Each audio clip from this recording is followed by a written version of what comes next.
Sa isinagawang clearing operations ng militar, nadiskubre ang aabot sa 2 kilo ng shabu sa bahay ng dating mayor ng Marawi. Patuloy namang nalalagay sa panganib ang mga sibilyan dahil sa mga ligaw na bala. Live mula sa Iligan City, may report si June Veneracion. June? Jessica, hindi na ganoon katindi ang labanan pero habang humuhupa nga ang putukan ay mga droga naman ang nare-recover sa mga abandonadong bahay na inukupahan ng mga teroristang Maute.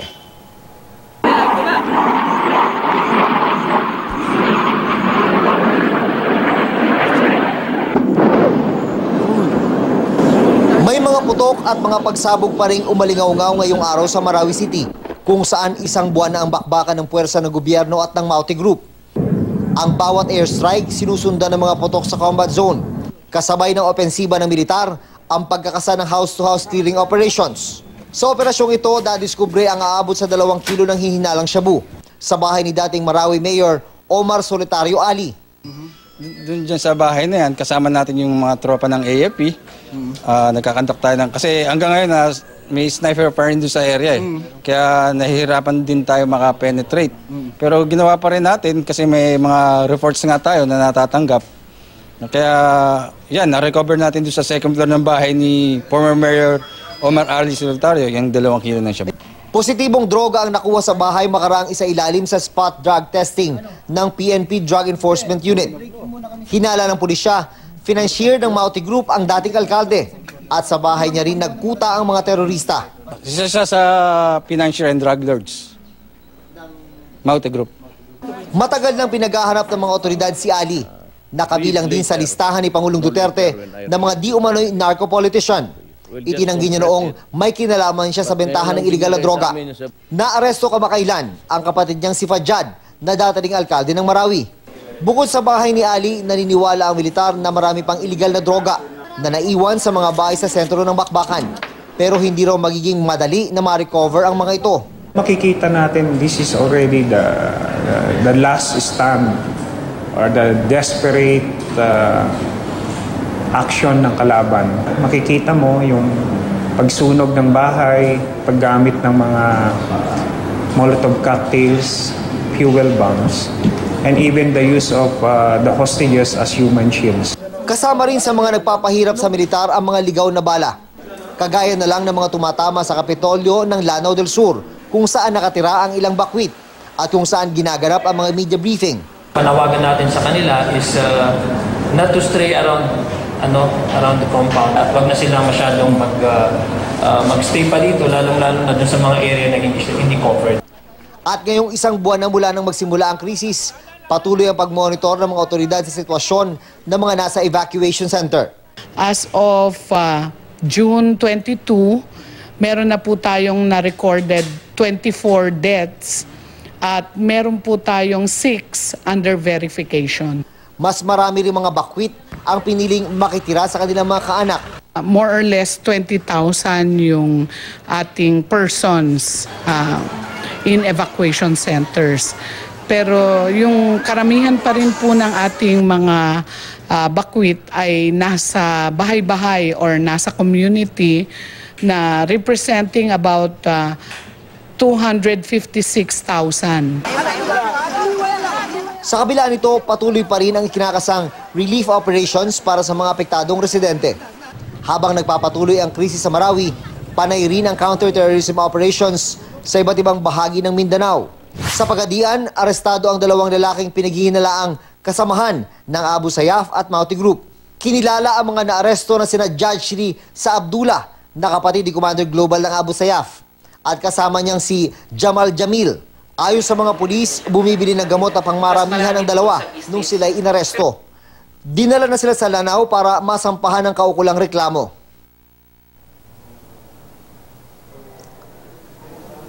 Jessica, sabi ng Armed Forces ay patuloy ang paghina ng depensa ng Maute Group, pero kahit na mahina ng kanilang depensa ay delikado pa rin yung mga umaabanting tropa dahil sa mga iniwang improvised explosive device sa mga bahay na kanilang pinagkutaan sa gitna ng Marawi City. Jessica.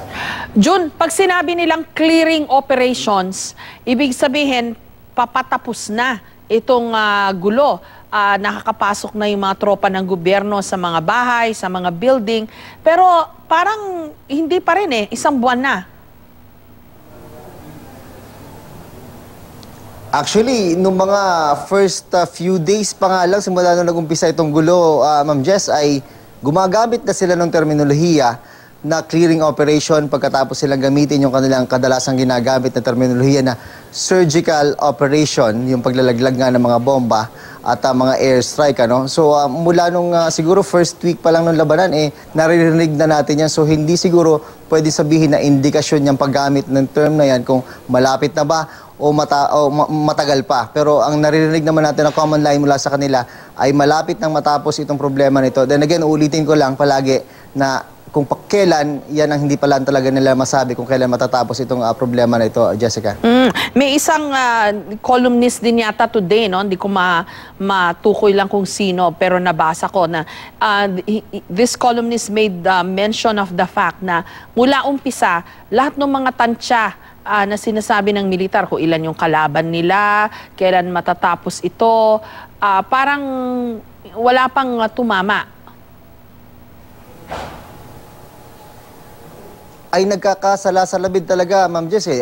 Kung maaalala mo sa mga nakaraan nating interview at itong ating Q&A on air, ay talagang nagbabari doon pa lang sa numero na unang ibinigay. Maalala ko yung unang linggo o mga first few days mula nung pumutok itong gulo na ito, ang sinasabi nila dito mula dito sa ground, ay itong Joint Task Force sa Marawi, nasa 30 to 40 pa lang yung hinahabol nilang mga miyembro ng Maute Group. Pero bandang huli, nagulat na lang tayo, ang nilalatag na pala nilang numero ay nasa kalahating libo na Maute, yun nakapasok dito sa Marawi para maghasik ng lagim. Deadline, hindi naman sila talagang nagsabi ng deadline na pwede nilang tapusin sa ganitong klaseng period, although may narinig tayo na they were really hoping na matapos yung problema nung Independence Day nung June 12, pero hindi pa rin nasunod yan hanggang nagsawa na nga silang magbigay ng deadline. Jessica. In the meantime, June, nandyan ka mula umpisa, no? Hanggang ngayon na bumalik ka na dyan. Can you describe to us yung parang kumbaga sa litrato, before and after ng Marawi? Yung itsura nito mula noong pang unang kalulusob pa lang ng Maute ISIS sa ngayon na araw-araw binobomba ito. Nung mga unang araw pa lang nito, makikita mong hindi naman ganun kawasak yung syudad. Malaking bahagi ng syudad. Kasi kung pagkakaalala ko, Ma'am Jess, ay day 2 pa lang sila nag-start nung airstrike. Kahit na may apila nga yung mga lokal na opisyal ng Lanao del Sur na sana'y wag. Kasi nga alam nila kung gaano kalaki ang pwedeng magiging damage nito doon sa kanilang syudad. Pero mula nung day 2, nagtuloy-tuloy na yan. Hanggang ngayon, isang buwan na ay meron pa rin mga airstrike na nagaganap. So, ang nakikita natin sa ground ngayon, ibang-iba na. Kung meron lang sana tayong litrato top view ng before and after, makikita natin yung diferensya nung mga first few days at ngayon kung ano yung itsura nitong Marawi City. Although may mga nakikita tayong mga drone photos nung lugar, ay makikita mo talagang wasak na wasak yung sentro ng labanan. Actually, may maraming mga nakakapagsabi na meron talagang halos pagkakahawig kung ano man yung naging destruction doon sa Syria, Aleppo, Syria, at sa ilang bahagi nitong Marawi City. Dahil na rin siguro doon sa pagkakatugma o pagkakapareho nung latag ng mga gusali, latag ng mga daan, Jessica. In the meantime, itong mga sinasabi nilang napatay ngayon ng government troops, no, itong si Omar Maute at yung financier di mano ng Maute ISIS na si Ahmad, based on June, nakita mismo nila na patay na itong mga to? Ang sinasabi nila, may mga indicators. May mga indicators na patay na nga yung mga yan. Although previously ay may mga sinasabi rin naman silang mga indicators na napatay na si ganito, napatay na si ganyan. Pero eventually, magugulat ka na lang, buhay pala, kagaya nito nangyari nga dito sa Marawi City. Kung sinasabi dati, sa isang operation dito sa Butig din, malapit dito sa Marawi City, yung Butig, Lanao del Sur, yung tinatawag na stronghold nitong Maute Group. Sinasabi nila na nasugatan daw dyan, malubha yung lagay nitong yung itinuturing nilang Emir, si Isnilon Hapilon, pero nagulat na lang sila na eto, lumabas ang video na buhay at mukhang okay naman si Isnilon Hapilon. Jessica. Sa ngayon, ano ang indications naman kung saan naroroon itong si Hapilon at yung iba pang Maute brothers? I understand marami itong mga magkakapatid na ito, although ang nakapronta dalawa lang, di ba?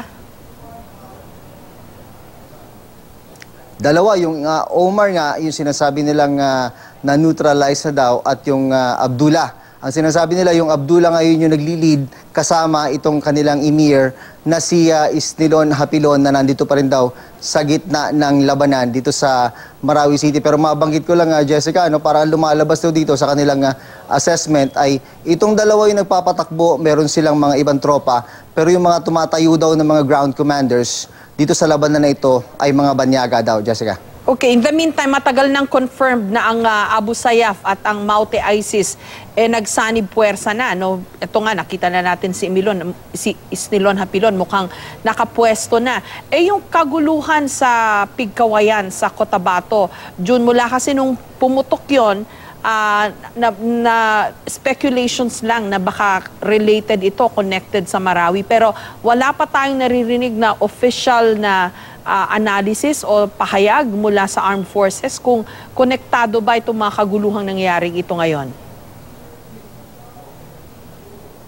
Yung connection, Ma'am Jess, hindi rin pwedeng i-rule out hindi rin pwedeng i-discount yung possibility na konektado yung pag-atake na yun. Could be na diversionary tactic yun. Dahil isipin din natin na yung mga nandito nakikipaglaban sa Marawi City, hindi lang naman ito mga Maute, hindi lang naman ito mga member ng Abu Sayyaf. Sa intelligence information, ay meron ditong mga taga-BIFF, yung Bangsamoro Islamic Freedom Fighters, na sila nga umatake dyan sa may Central Mindanao. So, maski pa paano, hindi mo pwedeng i-discount na dahil nagkakagulo rito, nagkakaipitan dito, ay yung iba naman nilang mga kasapi doon sa Central Mindanao, itong BIFF, ay magulo para ma-distract. Kasi alam din naman natin, may mga tropa mula dyan sa Central Mindanao, dyan sa mga area ng Maguindanao, dyan sa area ng Sultan Kudarat, na hinugot ang mga puwersa at nilagay dito para idagdag, para matapos na nga itong problema dito sa Marawi City. Jessica. So, on the ground, June, no, my last question to you, kasi isang buwan na nga itong krisis o gulo o gyera dyan sa Marawi. On the ground,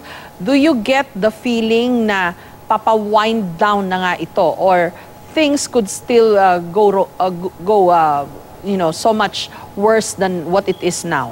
Na mas baka lalala pa itong sitwasyon ngayon.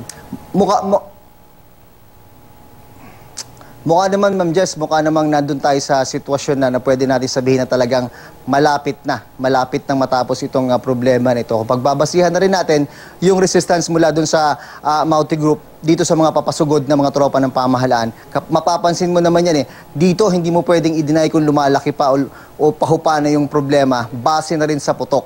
At ngayong araw na ito napansin natin yung paghupa talaga ng putok. At bilang ng mga airstrike na pinakawalan ngayong araw na ito, hindi na ganun katindi kumpara ng mga nakarang araw, kumpara ng mga nakaraang linggo. Pero napakadelikado pa rin ang sitwasyon, Ma'am Jess. Ang report na natatanggap natin mula sa loob ay talaga nagkalat yung mga improvised explosive device doon sa loob itinanim. At yan, mas lalo magiging delikado yan pag talagang inaipasok na yung tropa, pag nandun na yung clearing operation. Kaya kailangan napakaingat pa rin ng bawat galaw ng mga sundalong pumapasok dyan sa area na yan, dahil talagang alam natin, nagkalat ang mga IED sa sentro ng labanan. O yung mga tinatawag nilang booby trap pag sa loob ng mga bahay o buildings, no? Tama, Ma'am Jess.